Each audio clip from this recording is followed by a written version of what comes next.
অনেকেই বলছে সকাল বিকেল শুধুই রান্না করছো।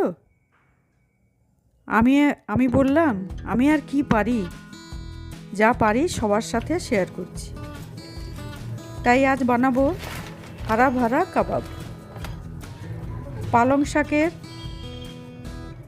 কাবাব বানাবো। পালং শাকেতেও অনেক ভিটামিন থাকে, ভিটামিনে ভরপুর।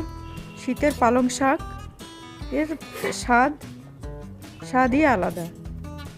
পালং শাক সেদ্ধ করতে দিলাম, জাস্ট বয়েল করে নেব একটু 1 মিনিটের জন্য। তারপর ঠান্ডা জলে তুলে রাখবো, ভিজিয়ে দেব একদম চিল ওয়াটার।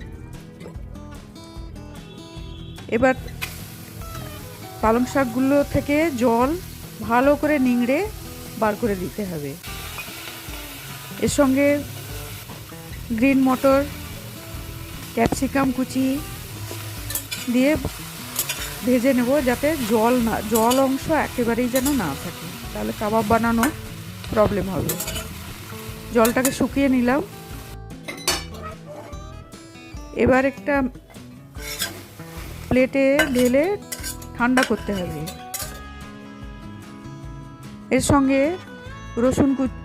রসুন, কাঁচা লঙ্কা, আদা,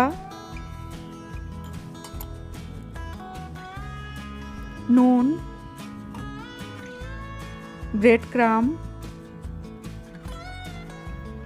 কর্নফ্লাওয়ার, সামান্য চিনি টেস্টকে ব্যালেন্স করার জন্য মিক্সার জারে নিয়ে ব্লেন্ড করে নিলাম। এর সঙ্গে সেদ্ধ করা আলু গ্রেট করে নিলাম, যাতে লাম্পস না থাকে।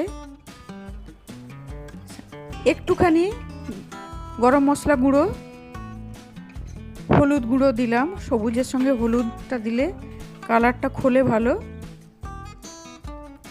আর গোলমরিচের গুঁড়ো, বেশি কিছু মশলার এতে দরকার পড়ে না। এবার সব কিছু ভালো করে মেখে নিয়ে হাতে একটি বল বানিয়ে চ্যাপ্টা আকারে কাবাব বানিয়ে নিলাম। আপনারা আপনাদের সুবিধে মতো বানিয়ে নিতে পারেন, যেমন পছন্দ তেমনি আকার দিতে পারেন। এর চ্যাপ্টাগুলোর ওপরে ব্রেড ক্রাম লাগিয়ে রেখে নিলাম।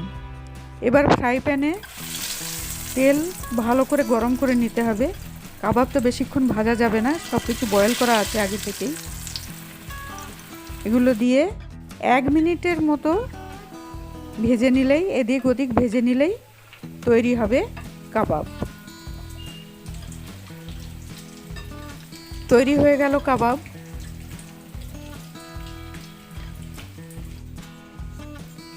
কাবাবগুলো গ্রিন চাটনি, টমেটো সস এসবের সঙ্গে পরিবেশন করতে পারেন। স্ন্যাক্স হিসেবে, স্টার্টার হিসেবে একে এনজয় করা যায়। বানিয়ে টেস্ট করে দেখলাম, খুবই ভালো হয়েছে খেতে, দারুণ লাগছে খেতে। আপনারাও বানান, এনজয় করুন কাবাব, হারা ভারা কাবাব। আজ তবে আসি, আবার নতুন রেসিপির সঙ্গে আপনাদের সঙ্গে দেখা হবে।